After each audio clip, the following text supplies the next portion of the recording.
Welcome to WTAE Listens. I'm Janelle Hall. This morning, we're taking a look at Pittsburgh Regional Transit, the agency in charge of the county's buses, rails, and inclines. And like many, it's faced challenges over its 60-year history. In 1956, the Port Authority of Allegheny County was created, and in 1964, services began. The network we have, I have said that it's good from 50 or 60 years ago. We have Route 91 is running like it did in 1859, which is nice from a vintage perspective, but folks have moved, and not just after the pandemic. I sat down with the agency's CEO to talk about plans for 2024. Now Pittsburgh Regional Transit, the agency says it's always working to be better. For many, it's about accessibility. Whether you live in Fox Chapel, in McKeesport, in Brookline, everybody needs and deserves a reliable and affordable way to get around. We're hearing from the leader of a community group about what they believe needs to be improved and adjusting to the ever-changing norms. People do things differently than our generation did when it comes to travel and when it comes to going to work. Former Allegheny County Executive Rich Fitzgerald on some of the biggest challenges facing PRT. To find out what PRT has in store, I went one-on-one with its CEO. She talked with me about how the agency handled the pandemic and the lessons they learned. What are some exciting things, some new plans that PRT has for the new year? We are working on the first phase of our bus rapid transit project.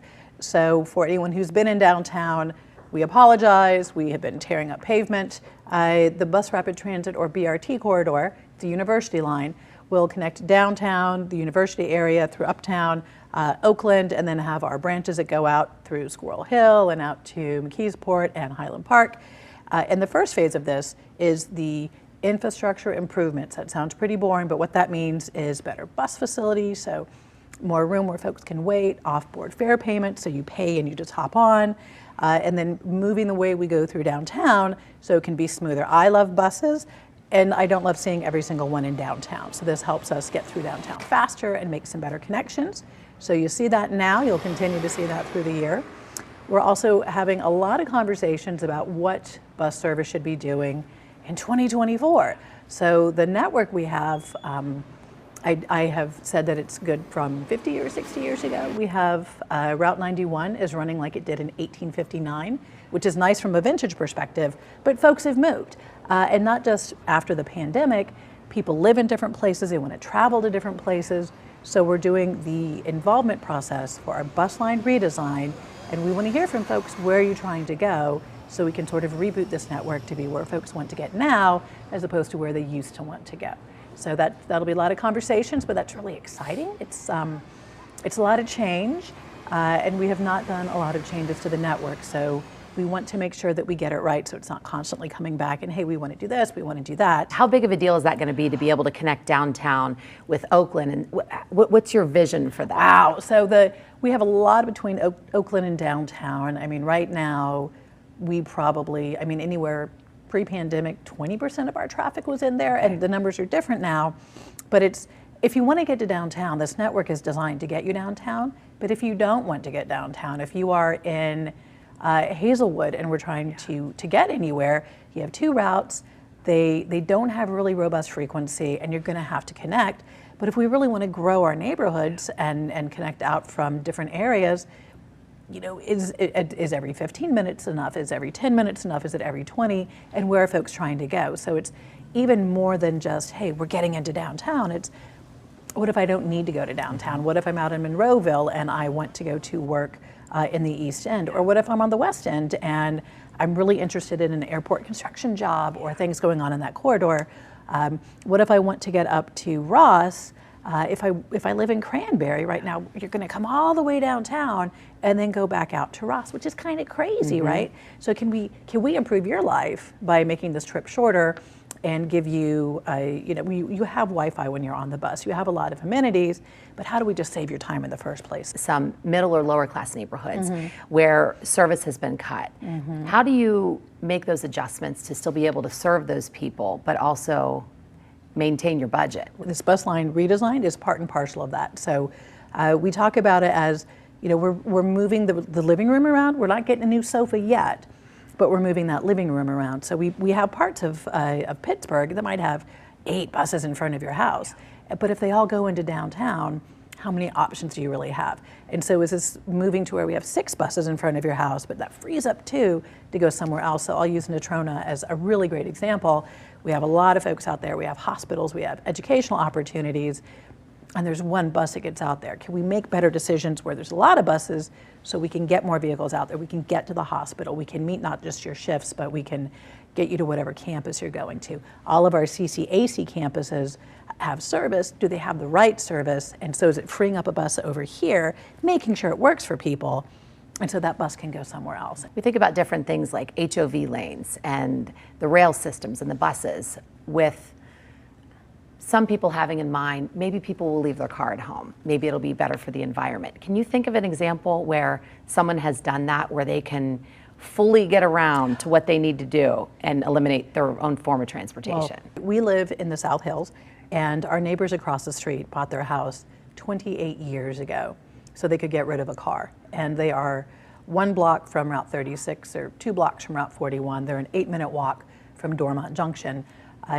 So we have a lot of neighborhoods here that were built up before cars, or they were built up with streetcars. So the way that we use our land here in Pittsburgh is super supportive of that. And things like electric scooters and e-bikes actually are great for transit too, because now if that trip isn't going to be on the bus, you have a way that you can get up and down our hills, which are fabulous, but a little challenging if you're not driving, and you can make these connections. So we have a lot of neighborhoods which have been built up where folks didn't even have to take transit in the first place. Talk about, if you will, the pandemic, COVID. How did PRT take a hit? Did they take a hit? How do you rebound? What are some changes that you've made? What are some things you've learned? Just from an employment perspective, we have 2,600 employees and very forward facing, and also the work we do is really communal. Like if you're working on a vehicle, you're not in a bubble, you're talking to other people, you have speaking to your foreman at the start of your shift. If you're out and about as a route person or a route supervisor, you're out talking to passengers everywhere. So we had, taking care of health and safety for all of our folks. We pulled back service immediately because a lot of folks weren't out there, but nobody was laid off. We kept everyone at full hours, so that way everybody was still able to make sure they had their financial commitments and they were good. It led to a big change in our service. So a lot of our routes that had really frequent service into downtown for commuters, those commuters went away. But at the same time they went away, we had passenger capacity issues because we didn't want to pack our buses full during an airborne epidemic. So a bus that was on a commuter route now ends up in East Liberty, helping a route run more frequently so more folks can get from A to B. We were one of the first transit agencies in the world to add state-of-the-art filtration systems for air filtration on every single one of our vehicles. To make people feel safer. Yeah, so if you see the hexagon at the front of your bus or on your train, it exceeds OSHA standards for air filtration. We were already doing a lot of sanitation and cleanliness on the buses. We had half of our buses had barriers, so operators weren't interacting really closely with passengers. We expanded that.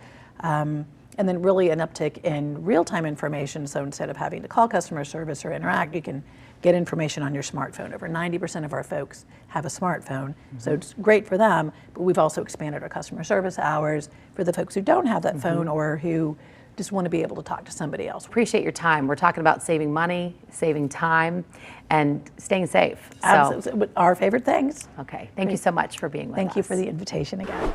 Still ahead. People rely on public transit, and more people would rely on public transit the more affordable and the more available it is. Sure.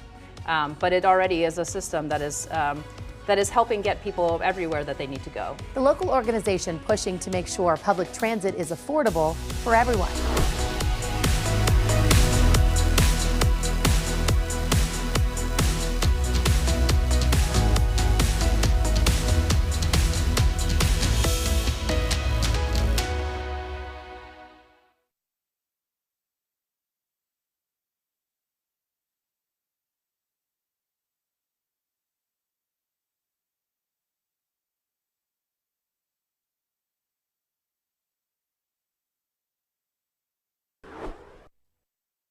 Welcome back.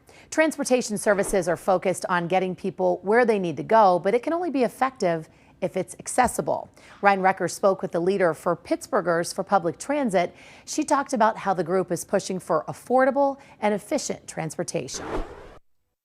Laura, for those unfamiliar, give us a little background on your organization. We are a grassroots transit rider and worker union, and we organize for more effective, expansive, affordable transit here in Allegheny County. We've organized and won expansions of transit to a lot of what we call transit deserts, so places where folks have been left behind in service cuts over the years, but where people are walking on really unsafe circumstances in roadways to try to access transit. So we've won service to communities, we've won more affordable fares, we've really been fighting for affordable housing co-located with public transit too. Something I wanted to highlight recently, Allegheny County announced a commitment to a long-term 50% discounted transit rate for SNAP households in the region. This will be funded by DHS. How significant of a step is this? Well, so this is a push that we've made for many, many years now with social service organizations, with transit riders, and we know that transit fares are unaffordable for many. And we have been fighting for the last several years specifically for zero fares for all transit riders that are on SNAP. And so while it's great that there was an announcement recently that they're going to be extending 50% fares to all SNAP households, we're looking this new year to really extend the benefit to have zero fares for all SNAP households, much like the current program that exists for university students or seniors, where it's funded by an outside entity and folks have access to sort of unfettered access to the transit system. That's a perfect world for you. That's a perfect world for us, yeah. That would make a huge difference. We know because the Department of Human Services funded a pilot program around this past year. 14,000 households got free or reduced fares, and it was transformative for the people that were on this program, particularly for those on the zero fare program. That was my next question, that pilot program implemented in 2022. When you look at the data and the results, what stood out to you? Well, and the data, of course, people were riding more because in the past, when people have to negotiate between paying transit fares or paying for other critical necessities, you know, they can't make the decision to stop paying their utility bill to take public transit. People talked about how families talked about having to decide between paying for more food or taking public transit, and that was true even on the half fare program. So they were riding more with half fares, but not as much as they would with fully zero fares. And I think the thing that really stood out to us talking to the participants in the program was just how much ease that they felt, that they were able to take advantage of libraries, of parks programs, sure. And not to be afraid that they'd be turned away at the till with their kids. And I think people really talked about having this sense of dignity and being able to trust that they would be able to go to their doctor's appointments and to jobs. And as you're expressing, this is not a luxury item for some folks. This is a necessity for them, whether it's getting to work or getting to a doctor's appointment and so forth. Sure. I mean, I think to be clear, you know, whether you live in Fox Chapel, in McKeesport, in Brookline, everybody needs and deserves a reliable and affordable way to get around, right? And we are talking about a system that serves hundreds of thousands of people a day. And so, you know, yes, people rely on public transit, and more people would rely on public transit the more affordable and the more available it is. Sure. But it already is a system that is helping get people everywhere that they need to go. I also want to touch on PennDOT investing $200 million to expand passenger rail service. What kind of an impact will that have for Western Pennsylvania? You know, I think that's an important first step. My understanding is that they're going to be creating the prospect or changing the structure so that more passenger rail will be able to run in the future. And I think that, you know, folks would prefer to be taking trains over having to deal with all of the hubbub of going to an airport or driving on the parkway. I think it's better for our environment. It's just nicer.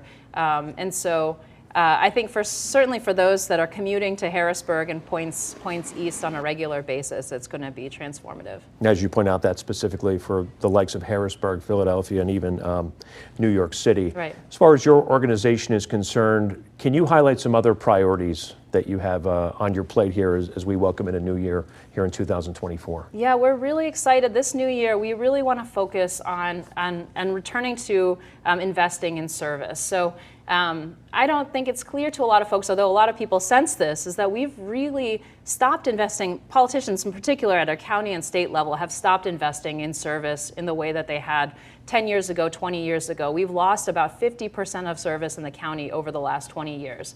And so naturally, ridership has fallen in that time because people can't rely on the service to come as regularly and go to as many places as they used to be able to. And we know that when we invest in service, not only do riders take the system, we have less cars on the road, less congestion, better air quality, and we can attract businesses.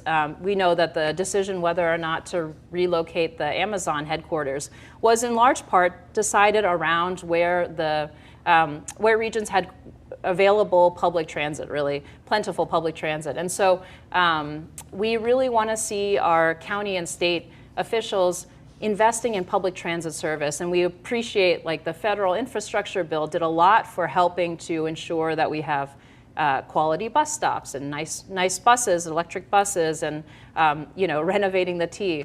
But all that doesn't matter so much if we don't also have service that's frequent and goes everywhere people need to go. Overall, Laura, when it comes to challenges for transit riders in Pittsburgh or Western Pennsylvania, what are they? Well, I think that seeing the affordable fares come to fruition for low-income households in the new year, that will eliminate one of the big barriers, right, is cost. Another, again, is service. And I think not only is the availability of service been a challenge, but the reliability of service has been a challenge. And I think we hope to see this year a real investment in ensuring that we can have the kind of workforce that we need to be able to run very reliable service where, frankly, buses will show up or the T will show up when it's scheduled, which is something that has been a challenge over the last 2 years. We certainly do appreciate your time and all the great work that you do. Still ahead. The work at home has changed things, so that's going to have an effect on the fare box. Former Allegheny County Executive Rich Fitzgerald talks about the challenges that PRT faces.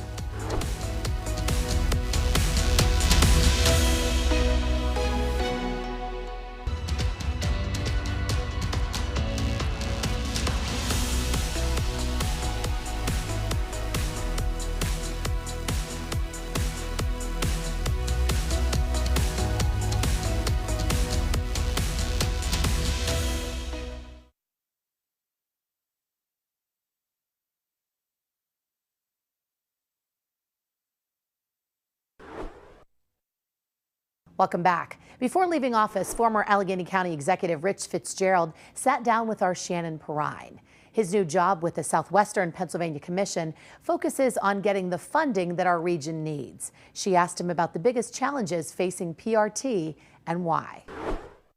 Challenges with PRT, like every kind of governmental agency that exists in this region is facing challenges. Man, what is the biggest challenge right now, and how is that being addressed? Well, the biggest challenge is always funding. I mean, and as the last funding out of Harrisburg, Act 89, expires, now the reauthorization of new funding for transit is always a challenge.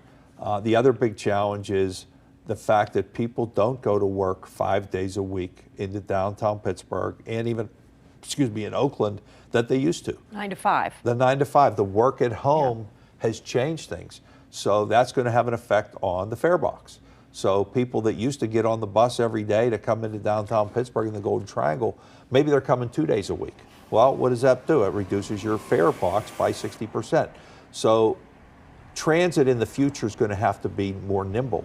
And also, we do see other workplaces growing up. East Liberty, Lawrenceville, the Strip District have way more people employed there than previously had been. Out near the airport, we see a huge amount of workforce that's happening in certain places. So it's not all, everything just comes into the Golden Triangle the way historically it has. So Catherine and the PRT folks there are going to have to be flexible and adjust. And I also think in my new role, hopefully being able to have the other transit agencies and PRT work together in a way that makes sense so that if you do live in Westmoreland County or Beaver County or Butler County, but you work in Oakland or you work in downtown Pittsburgh, how can we make that better for you? How can we connect you in a way that you can still live in where you love and where you want to live, but your job is in another place? How do we make that connection? I see a lot of younger people using the bus.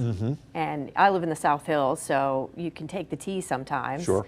It doesn't make sense for me to take it to work. It would be very challenging for me to get to work that way. But I don't know, like your kids, do they use transit? The young people that you know and love, what would you say to people in Allegheny County to maybe convince them, hey, think about maybe taking the bus to the Steelers game or wherever you need to go? Well, it is, and we see it, and living in the South Hills, I'm guessing for folks that live near you that are going to a Steeler game or a Pirate game, to drive in, the traffic, the wait, the cost of parking, Yeah.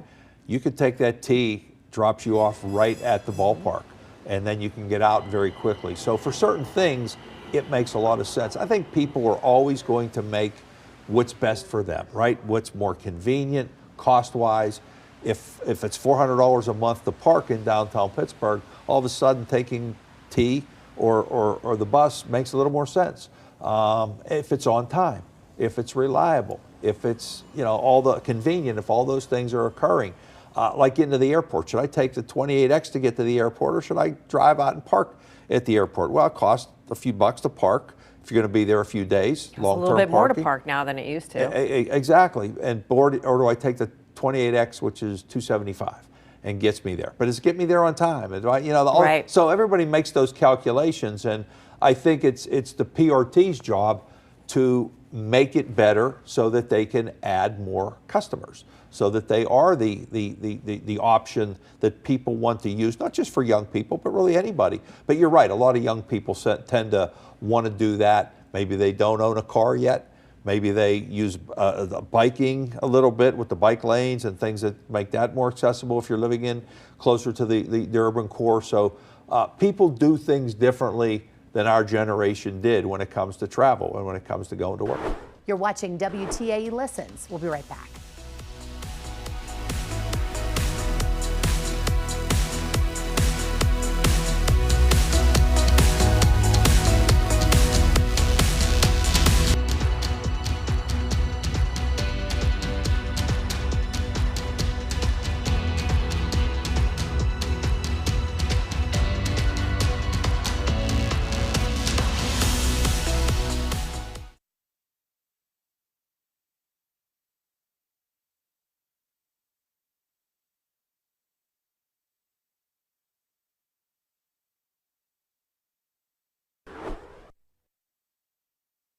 Welcome back. No matter where you live in the Pittsburgh area, we want to hear from you. Tell us what's wrong and what's right so we can listen. You can send us an email at WTAElistens@hearst.com. Thanks for joining us. Have a great week.